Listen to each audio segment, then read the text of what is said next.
Good evening, everyone, and welcome to the Neighborhood Part 2. We did something similar to this event last month, and what we wanted to do, and we did do, was to invite people, local elected officials who had been either elected or appointed recently, but who were new to their position. So we thought that would be kind of fun. We had a pretty good turnout, but there were a few that could not make it. So we thought, well, let's try and invite those few people. And we did get 3 that responded. And the 3 people we will be listening to tonight are Dave Kinizik, Mo Baydoun, and Mo Sabbagh. And I think what we'll do is just got a few questions, and we'll just start. And so I'll ask you one question at a time, and then go to the next person and so on. There's just 3 of you, like I said. We do have a chat open, and Nancy will be looking at it, but if you'd use the chat, maybe just for asking for clarification, something like that. And then if one of our guests want to put something in there in terms of like special contact information or not, that's fine. As you know, we have your contact information, the basic information in our Who's Who, and I hope you've all seen it. Well, I think one of our board members sent it out to all the local officials. Okay, so I think we're ready to start. Any questions? Okay, so let's start with Dave Kinizik. And Dave, would you tell us, well, first of all, what your position is and a little bit of your background? And we'll go into the specifics of what you do with your job in the next round. Sure. Can you hear me okay, Mary Jo? I set the phone on my steering wheel. Yes, it's fine. Beautiful. So I'll probably ask you to repeat the question in a second here, because I want to take just a brief moment of personal privilege to acknowledge 2 things before I jump in. The first is that as I'm looking at the participants today, I see 2 people that are really important to me. The first is Geraldine. And I'll point out that when I was in the Senate, I can think of few people who were so actively and consistently engaged with me in my office, both her and her husband. And I don't know, again, you're meeting people all over the place. I don't know if Geraldine and I have been in the same room chit-chatting with each other. And I truly mean this, Geraldine. I loved receiving your letters. Every time that they came in, you were so well versed on every issue. To me, it was just the perfect type of engagement with an elected official. And so to see you on the call here today just brought back some really great memories for me. So I just wanted to say hi, and again, thank you for your advocacy. And then the second person, at the risk of embarrassing her, many moons ago in another life, she's smiling, so she knows it's coming. When I was in between deployments, I was doing a semester at the University of Michigan Dearborn. I was pursuing my teaching degree and did a semester of student teaching at Bryant Middle School. And as I'm looking at the participants here today, I see one of my former students on the call, Erica Mara. And to see Erica here, so young, is really just heartening for me as well. Just seeing that next generation sort of step up into their own and their leadership. So hi to Geraldine and hi to Erica, and it's great to be with the rest of you here today. That was really surprised you remember that. That's impressive. Yeah, thank you. So your question was, what do I do? Well, and a little bit. Well, first of all, just tell us what your position is, and then a little bit about your background, and then later on we'll get into more what your responsibilities are and so forth. You always got to keep a hand on me, keep me in order here, Mary Jo. I appreciate that. So my name is David Kinizik. I'm the Wayne County Commissioner for the 8th District. It includes the communities of Dearborn Heights, Redford Township, and Livonia. All of Dearborn Heights, all of Redford Township, 3 square miles of Livonia. My background, Dearborn Heights my whole life. I mean, really, my father was a police officer here. Mom was a lunch lady at Crestwood High School and later Dearborn High. I went to college for 2 years, left to join the United States Marine Corps, deployed twice to Iraq, When I came back in 2010, re-enrolled at the University of Michigan Dearborn to pursue my teaching degree, like I just spoke of, but ended up running for state representative when I was a senior in college. Was elected in 2012 to the Michigan House of Representatives, elected in 2014 to the Michigan Senate, lost re-election to the Michigan Senate in 2018. And it's another conversation for another time, but I will tell you, it's one of the best experiences that I've ever had, losing an election. I don't suggest it, but you can really take a lot out of it if you try to go about it the right way. And then after I lost the Senate race, was asked by our Attorney General, Dana Nessel, to join her executive team as her Director of Legislative Affairs. I did that for 2 years. And after the first year, however, I got a call from Diane Webb, who was taking a new position as the Township Supervisor in Redford Township, and was asked if I'd be interested in stepping into her role as the County Commissioner. So I was appointed to the County Commission in February of 2020, and elected to a full 2-year term in November of 2020. And then as far as background and career changes go, after my 2 years with the Attorney General, I received a call a little over a month now from the Director of the Michigan Department of Health and Human Services to come on board as the Chief Deputy Director at the department. And so in addition to my part-time work on the commission, my full-time job, my day-to-day is spent with the Department of Health and Human Services, who, as we all know, are front and center in a lot of things that we are dealing with and managing and working our way through here today. So I hope I didn't drone on for too long, but in terms of background, where I come from, what I do, I think that's a pretty good summary, Mary Jo. Oh, thank you, Dave. And thanks for taking the time. I mean, I know with your new job and everything, I thought, wow, that's great. Okay, Mo Baydoun, would you introduce yourself and give us a little bit of your background? Oh, I thought he was on. Okay. Mo Sabbagh. Thank you, Mary Jo. Yeah, my position is trustee for the Crestwood School Board here in Dearborn Heights in the Crestwood School District. I think the one thing I am proudest of is I am a father of 4 children who are all in the school district. My background is I am a financial services manager for a major financial institution. My bio is not going to be like Dave's. I haven't done all those things. I'm really boring. Prior to that, I owned my own businesses. I am a graduate of Fortson High School and Wayne State University. Born and bred in the area. Michigan is more than just my home. It is everything that I know. And, I just wanted to make sure that my children had the same opportunities that we had. I know the world's changed a lot over the last 20, 30 years from when I was in high school, graduated 30 years ago, believe it or not. And, I'm honored to have been selected by the citizens of the Crestwood School District to represent them on the school board. Well, thank you. Okay, so Dave, will you tell us what your part-time job entails? Yeah, so we elected you to that. Yeah, I think Mo and if he joins us in a second, Mo Baydoun will tell you, for as much as they are part-time jobs, they kind of turn into round the clock, right? The calls, the texts, the emails. But as a county commissioner, as folks know, we are the legislative branch for county government, the same way that you have a council and a mayor at the city level, we have our commission and our county executive at the county level. I currently serve on 4 different committees. The Committee on Audit, which, pretty self-explanatory.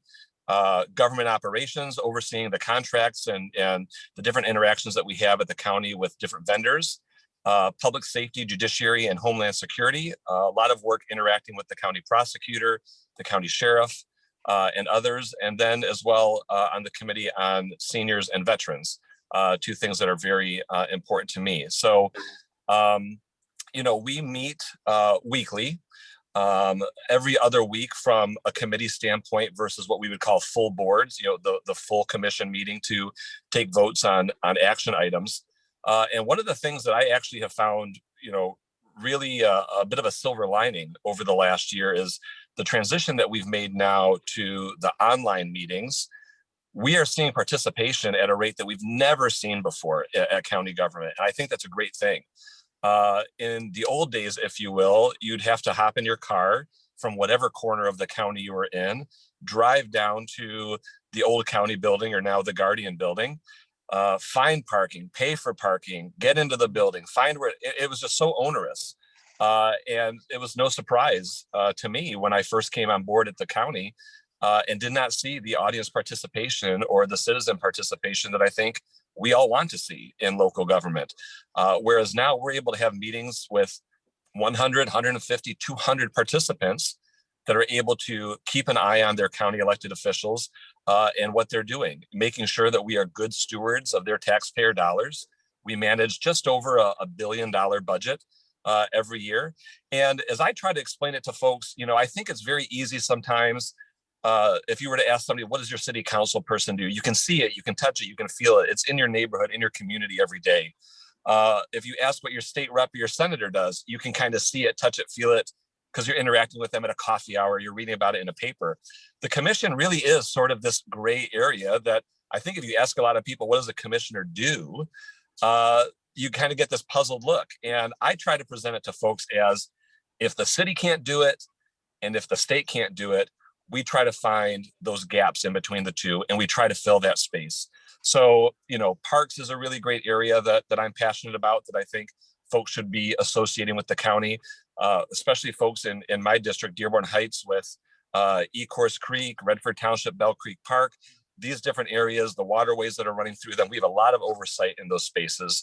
Senior services, there's no question that we play a large role, particularly when it comes to the delivery of Meals on Wheels and other programs, social programs or otherwise, that we have for senior citizens.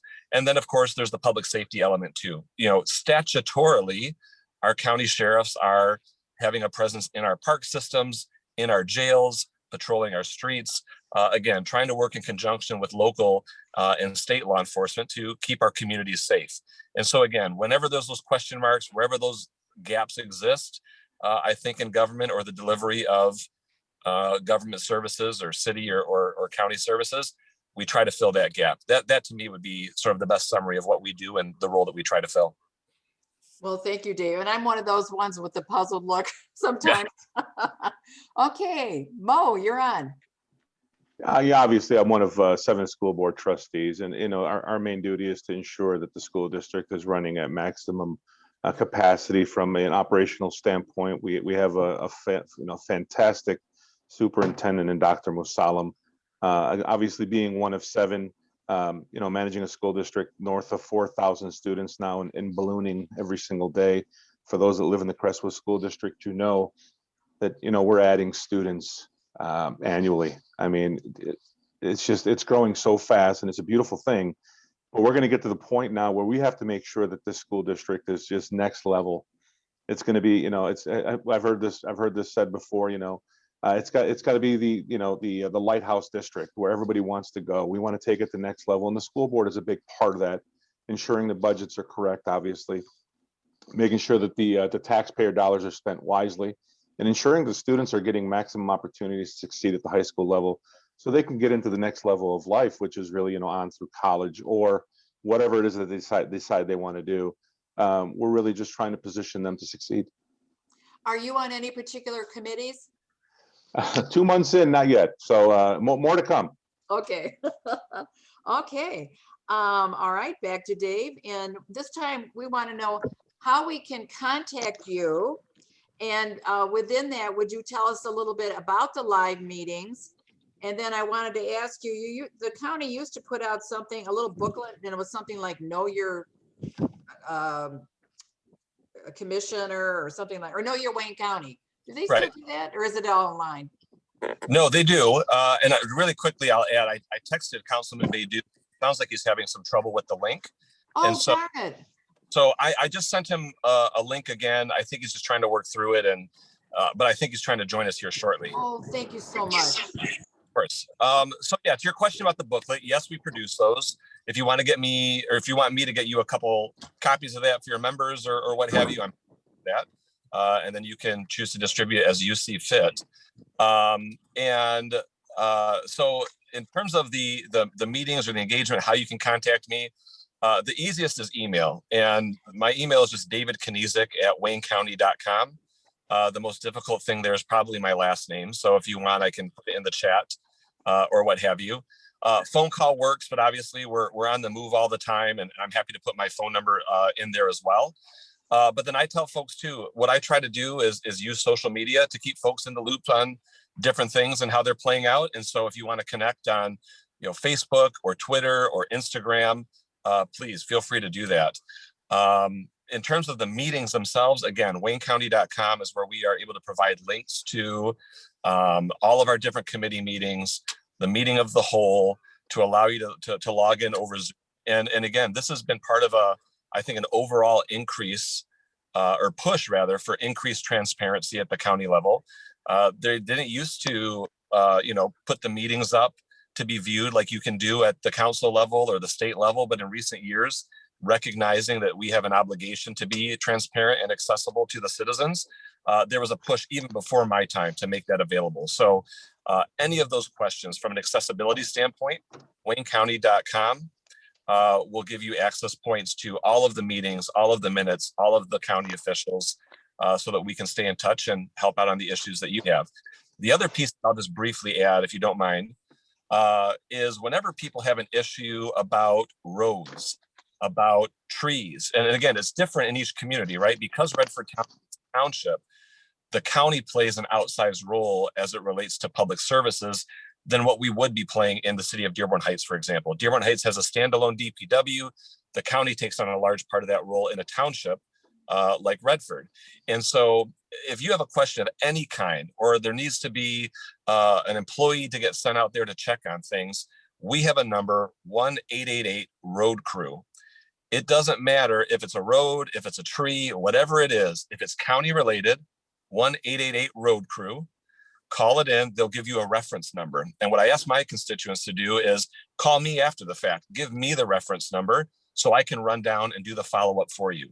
The reality is, and I think this will come to a surprise or as a surprise to no one, if citizens are calling in to their government, it's a very long line of people that have been calling in front of you, right? Call me so I can advocate on your behalf, because the employees that we pay, that we keep track of, that we're trying to send out there to do a good job, when we pick up the phone to advocate on your behalf, it helps bump you up in the line a little bit. I think that's just the unfortunate or ugly of it. But again, I tell folks, I'm here to be an advocate on your behalf. Call, give me the reference number, and let me go knock on a few doors for you. So 1-888-ROAD CREW, another really good, helpful thing. Now, are you able to put things in the chat, or is it a little hard because you're not in front of your computer? I will admit that I am probably one of the least tech savvy 4-year-olds I can think of, but I will find a way to get it into because what we were going to do was what we did last time was, so we have basic information in our who's who, but things like maybe the fact that you have your own Facebook, that kind of thing. So what we did, the guests put that in the chat, and then I shared that in our next member newsletter. Just so this would be information about contacts beyond our who's who. Yeah, I will. I just found a chat, so I'll do that right now.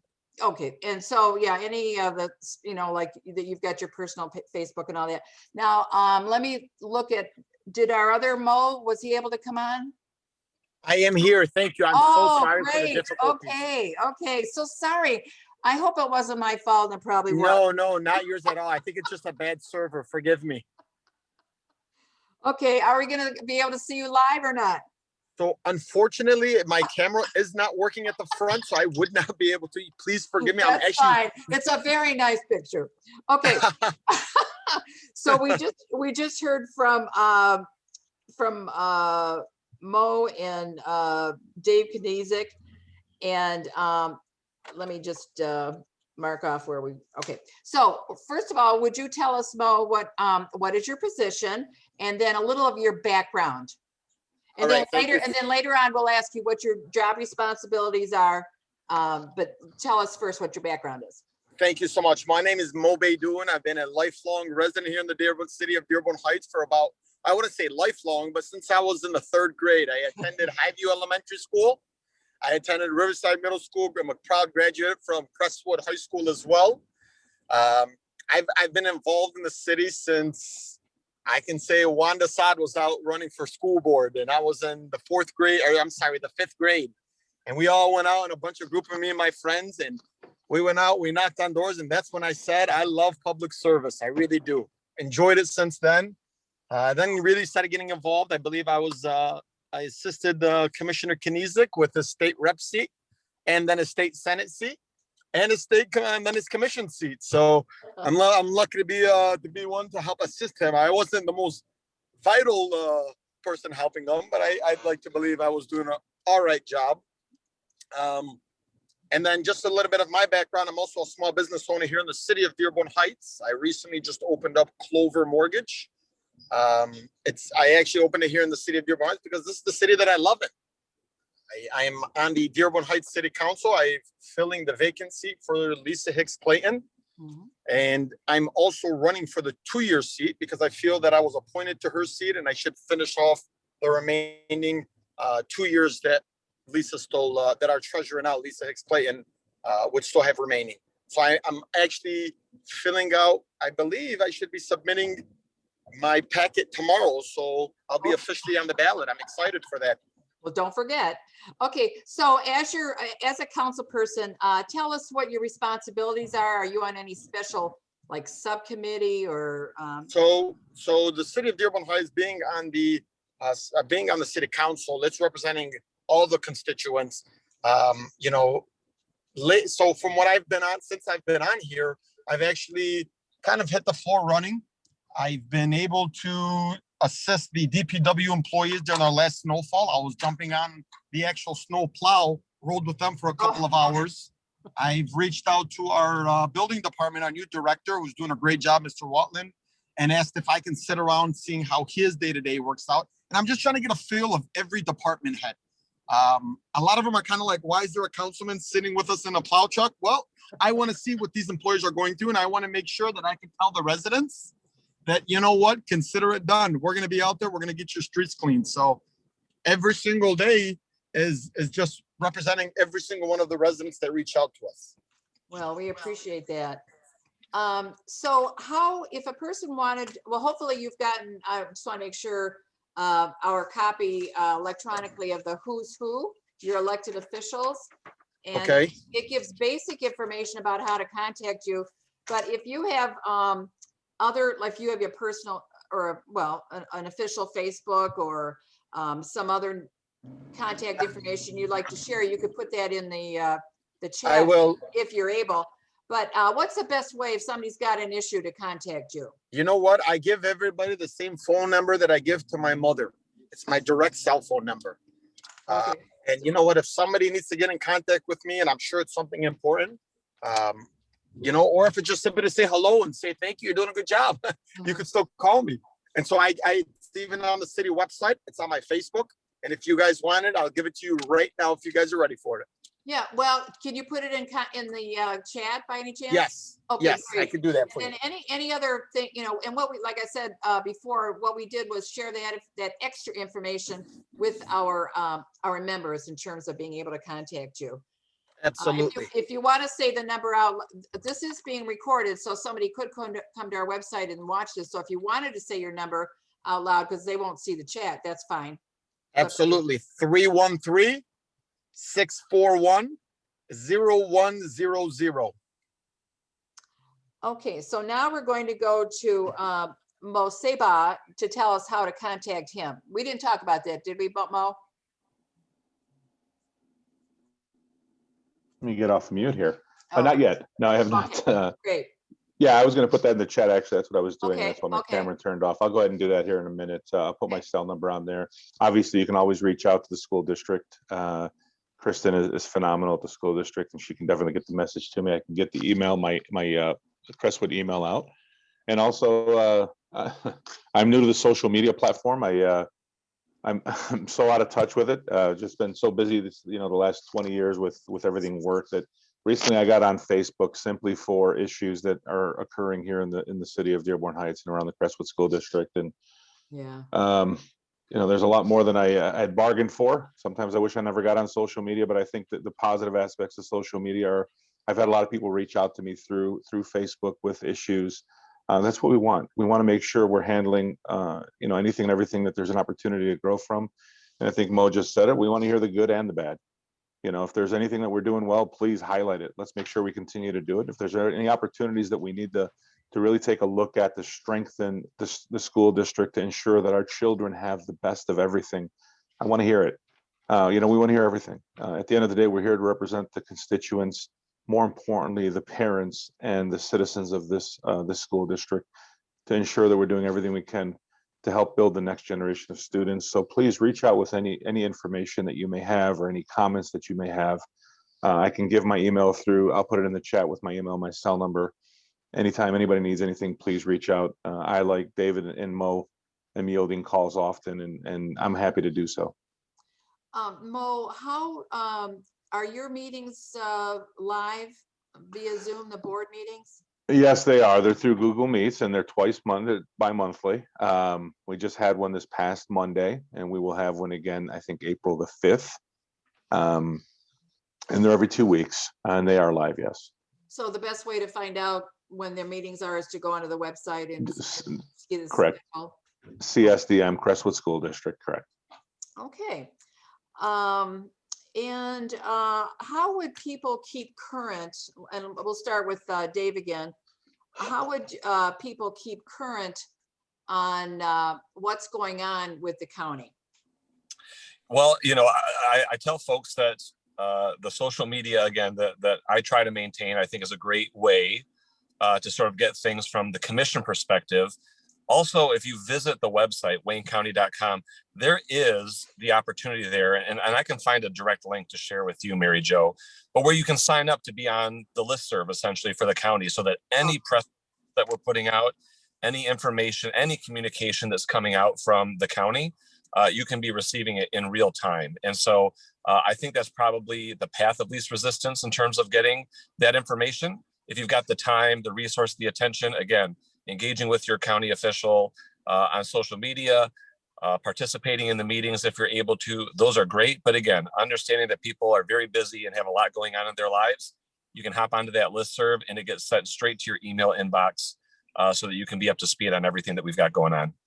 Okay, and I was really impressed. You said so many people are participating.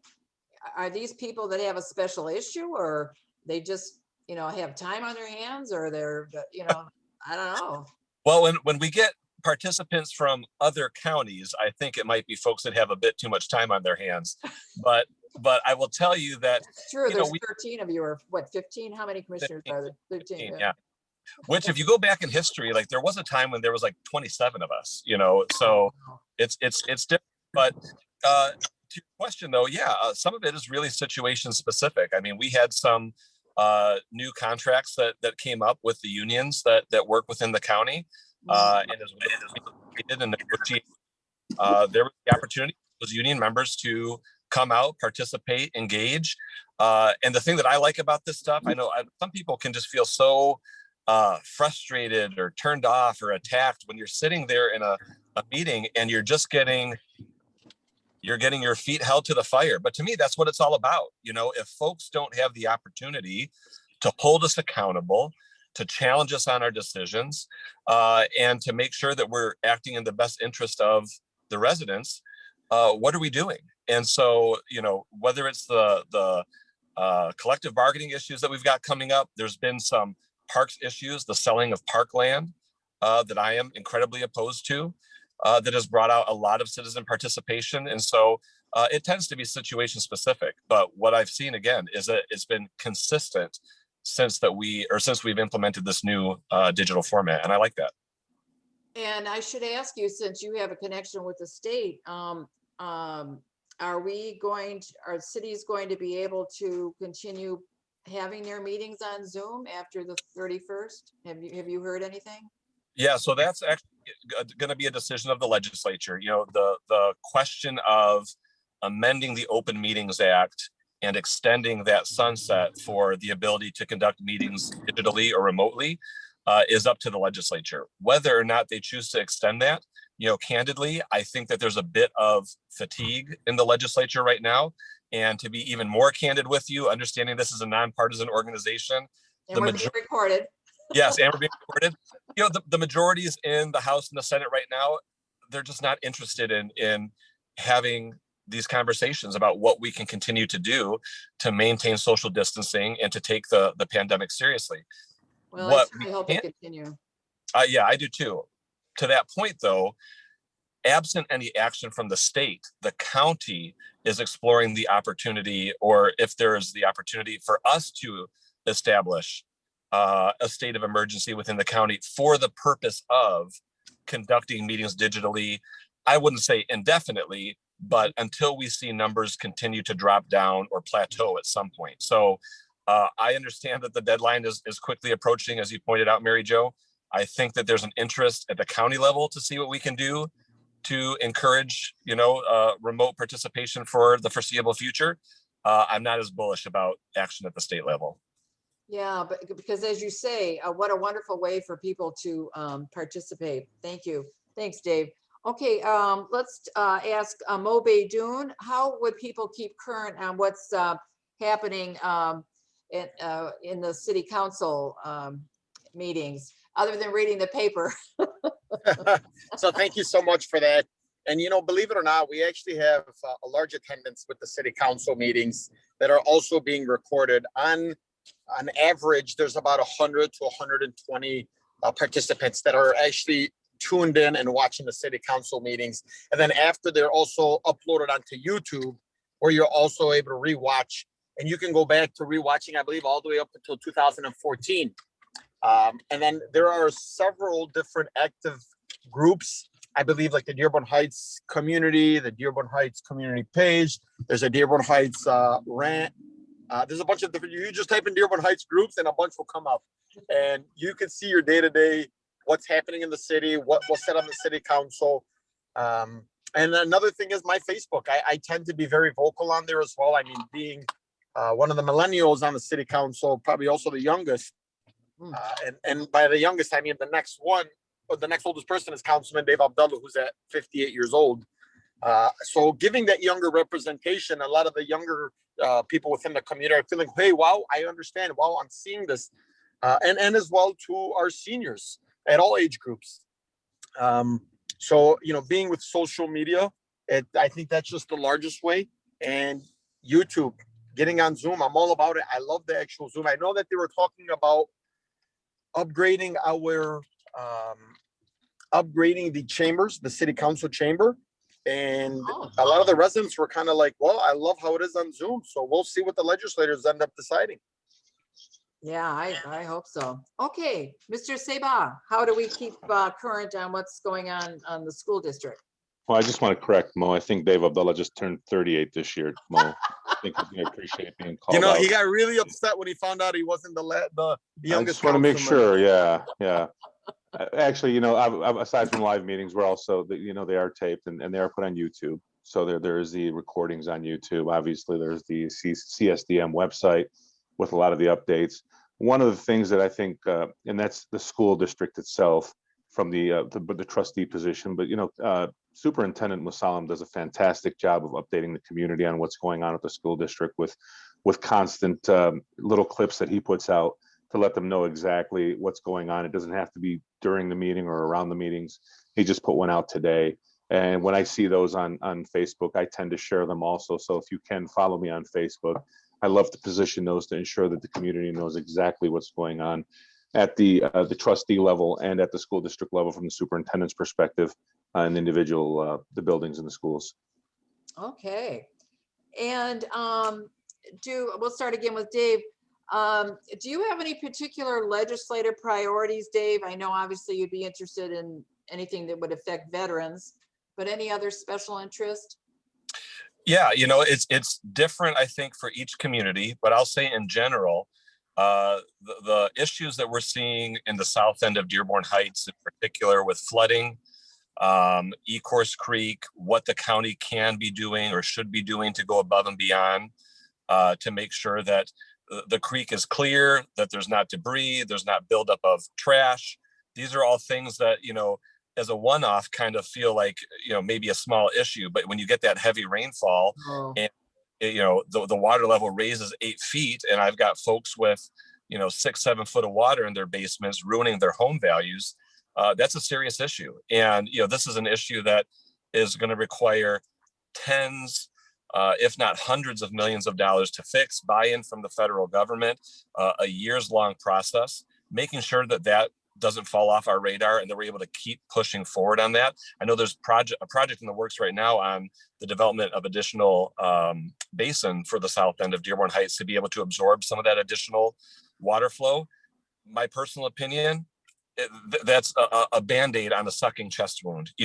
We need a complete overhaul, top to bottom, in terms of how we're going to mitigate that moving forward. In places like Redford Township, where we have, again, that outsized presence for public services, making sure that the roads are up to snuff is a huge issue. When you go into Dearborn Heights, Beach Daily, Warren, same thing. I'm getting these same calls and complaints from constituents all the time. You talked about veteran services, again, near and dear to my heart. Senior services, the same way. I fought successfully last year to increase our Meals on Wheels budget by $500,000 so that we can continue to provide these services and security net, really, for our seniors. And then, of course, I think that the county plays a great role in economic development and what we're doing to attract new businesses to our community, helping us to redevelop vacant parcels of land or parcels that have been sitting, unoccupied for a long period of time. I think that we've got one of the best economic development shops in the state here in Wayne County, led by a gentleman named Khalil Rahal. If there is a business or a person who's looking to open up shop in the county, we want to talk to them, because we understand that with those thriving business centers, if you will, young families are going to follow, jobs are going to follow, economic opportunity for other folks is going to follow. So we're big on that issue too, and it's something that I'm very proud to be a part of. Thank you, Dave. And boy, those are such big issues, as you say. Mr. Baydoun, what do you have any special interest or legislative priorities that you might see on your council? So, we don't see many legislative things, but I know recently we just went ahead and hired a new position for a grant writer in the city of Dearborn Heights to kind of bring in more funds to kind of, give an ease on some of the residents and not have to levy as many, not have to levy the actual residents, so that we can find a way to get used grant money to help the firefighters, the police officers, maybe the parks and the recreations. A lot of them are really outdated in the city of Dearborn Heights. So, and it's extremely expensive, but being that we're such a, bedroom community, we're not able to really, we don't get that many taxes like you are. Our budget isn't as big as someone like a city in Dearborn. So hiring this grant writer, from what I've been told as of yesterday's meeting, our new grant writer has just secured $2.4 million in grant funds for the city of Dearborn Heights. Oh my gosh. Congratulations. Hey, thank you. So, I mean, he said that's one of many that are going to be coming in, and hopefully that's going to be able to help us to beautify the city of Dearborn Heights. Very good. I don't know if she's still there, Leslie, but I've been told that the grant writer in Dearborn is very good, and that we've been able to get a lot of funds that way too. So very good investment there. Yes. Okay. And Mr. Sabbagh, do you have any particular interest as a school board member? Any special things that are special to you? Well, there's nothing legislative, obviously, for us, but to me, it's updated technology, ensuring that we're at the peak of the technological changes that are happening. As you know, technology changes so quick, and kids today are way more up to date than we ever will be or ever have been. So we need to make sure that we are allowing them to prosper with the most updated technology. The other thing is really facilities infrastructures. We have to make sure that the facilities we have can withhold the expansion of the student bodies that we're seeing. And that's really important to us. And then, also the maintaining this expansion so that we can take advantage of what we do currently have and start looking at opportunities to take the district to the next level. Those are the most important things to me, so that the taxpayers have a great base when they're looking to sell their homes. Because obviously we all know what homeowners are looking for when they're looking in communities. And schools was right there at the top of the list with safety. Obviously those are two very key components of any home buyer. And we want to make sure that, again, we are a lighthouse district for people that are looking. We want to be the school district that people want to put their children in. We have to maintain those things in order to get to the next level. And that's what we're pushing for as a school district. Thank you. I love that expression, lighthouse. Just guess I never had heard it that way before.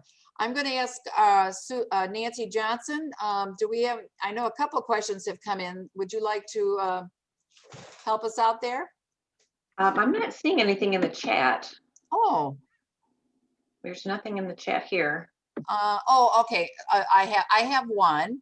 So one of our members is asking, what would prevent the government from having Zoom meetings in parallel with their traditional meetings once the state of emergency ends? And I'm assuming it has something to do with the Open Meetings Act.